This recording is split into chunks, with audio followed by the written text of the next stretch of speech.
Selamat malam Bapak Heri dan teman-teman sekalian. Jadi pada malam ini diberikannya saya kesempatan untuk merepresentasikan tugas saya pengantar filsafat terkait filsafat Jepang. Jadi mari kita mulai saja dari coraknya.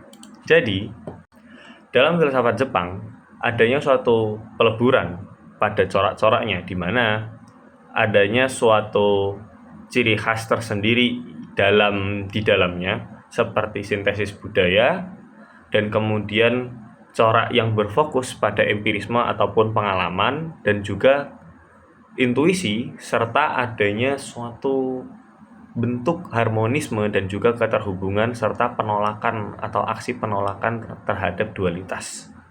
Hal ini akan saya jelaskan sebagai berikut. Jadi, sintesis kultural yang dimaksud di sini adalah di mana filsafat Jepang dipengaruhi kuat oleh ajaran Shintoisme. Nah, ajaran Shintoisme ini yang asalnya dari pribumi ataupun dari masyarakat Jepang sendiri, namun adanya campuran dari bentuk pemikiran ataupun ajaran-ajaran lainnya yang datang seiring berjalannya waktu seperti Buddhisme, Konfusianisme, dan juga pada masa modern seiring berjalan waktu yaitu filsafat Barat. Kemudian beralih pada fokus atas pengalaman dan intuisi ini dalam filsafat Jepang, di mana keberagaman dari aliran yang ada di dalam filsafat Jepang, terutama Zen, yang dimana hal ini memberikan suatu penekanan pada disiplin meditasi dan juga pencapaian pada pencerahan melalui pengalaman langsung. Jadi ya sebagaimana empirisme itu berlaku, sesuatu hal dipelajari melalui suatu pengalaman indrawi seperti itu. Kemudian juga dengan hal-hal seperti harmoni dan keterhubungan yang dimana pada masa itu hingga saat ini bahkan masyarakat Jepang yang memiliki suatu bentuk tradisi ataupun bentuk kemasyarakatan atau hidup sosial yang sangat-sangatlah berfokus pada manusia yang disebut hal lain sebagai tipe filsafat yang antroposentrisme, berfokus pada manusia. Kemudian aksi penolakan dualitas yang saya maksud adalah di mana seberjalannya waktu filsafat modern Jepang seperti datangnya mazhab Kyoto yang dimana adanya suatu usaha untuk mengatasi dualitas subjek-objek yang dominan dalam pemikiran Barat yang tercampur pada filsafat Jepang. Begitu. Kemudian pada periodisasi filsafat Jepang.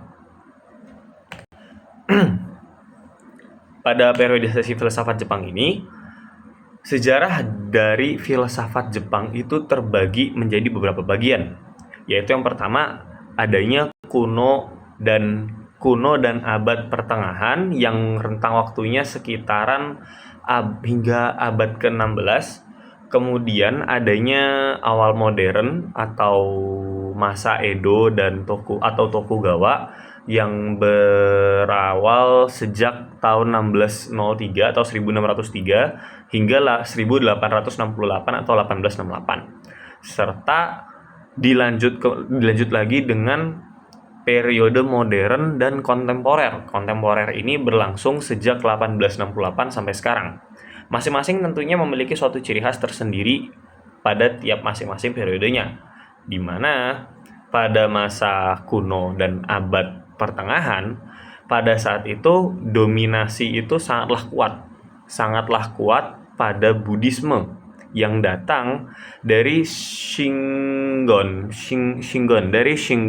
Tonedai dan Shintoisme dengan fokus pada keselamatan dan ajaran keagamaan.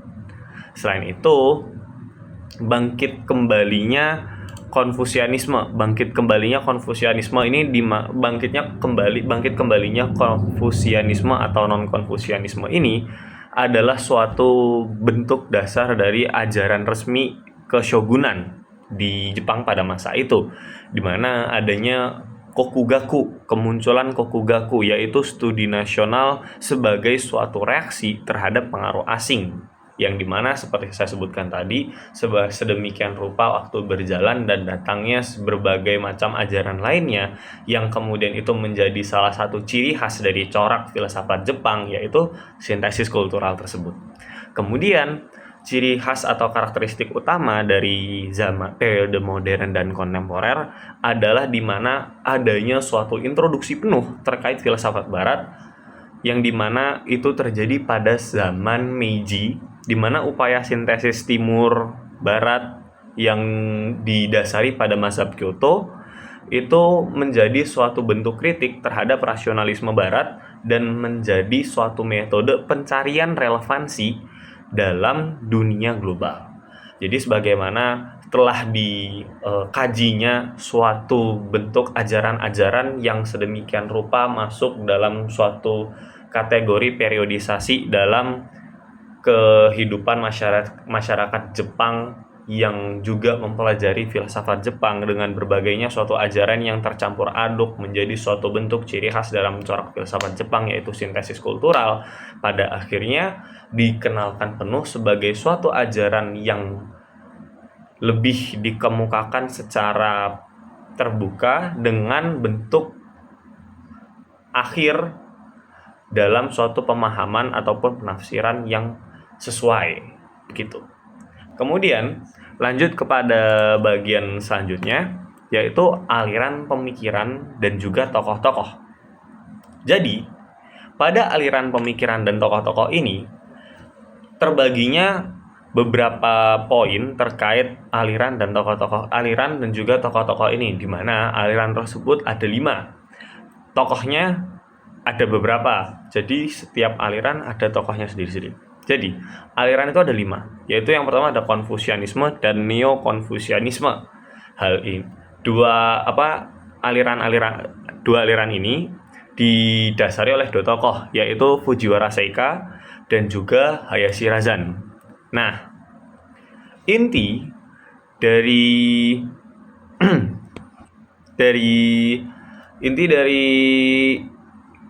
Konfusianisme dan Neo-Konfusianisme di sini adalah suatu bentuk etika sosial yang diajarkan kepada masyarakat agar tatanan masyarakat itu memiliki suatu keharmonisan dalam hidup sosial, serta diajarkannya kesetiaan serta budi pekerti dan peranan samurai, yaitu Bushido, yang dimana Bushido sendiri adalah suatu konsep yang mengagungkan ataupun menghormati bagaimana seorang ksatria itu hidup. Sebagaimana itulah yang dijelaskan pada Konfusianisme dan Neo-Konfusianisme pada filsafat Jepang, yang dimana Fujiwara Seika yang tadi saya sebut itu adalah seorang pendiri Neo-Konfusianisme di Jepang, dan Hayashi Razan juga, serta adanya Yamaga Shoko yang menetapkan etika Konfusian untuk kelas samurai, yaitu Bushido tadi. Begitu. Kemudian lanjut ke bagian aliran Buddhisme. Nah, pada aliran Buddhisme ini terbagi menjadi 3 poin, yaitu ada Zen, Amida, Nichiren, Shoshu. Nah, pada Zen ini terbagi menjadi 2 poin kecil, yaitu ada Soto Zen dan Rinzai. Nah, inti dari Zen ini adalah diutamakannya suatu bentuk meditasi atau zazen, kedisiplinan, dan juga bagaimana seorang individu itu dapat mencapai suatu pencerahan atau satori secara langsung. Nah, tokohnya ini adalah Dogen, seorang pendiri Soto Zen, dan juga Eisai, pendiri Rinzai. Kemudian yang kedua ada Amida, yaitu Buddha Tanah Murni. Disebutnya Buddha Tanah Murni dikarenakan ditujukannya Amida ini sebagai bentuk keselamatan yang diperoleh melalui keyakinan di dalam diri untuk memutlakkan suatu sosok, yaitu Buddha Amida, dan memberikan seruan kepada namanya, yaitu Nenbutsu. Nah, pada Amida ini dijunjung oleh Hennen dan juga Shinran. Dan yang terakhir ada Nichiren Shoshu. Di Nichiren Shoshu ini inti dari ajarannya adalah di mana mereka itu menekankan suatu ajaran, yaitu Lotus Sutra.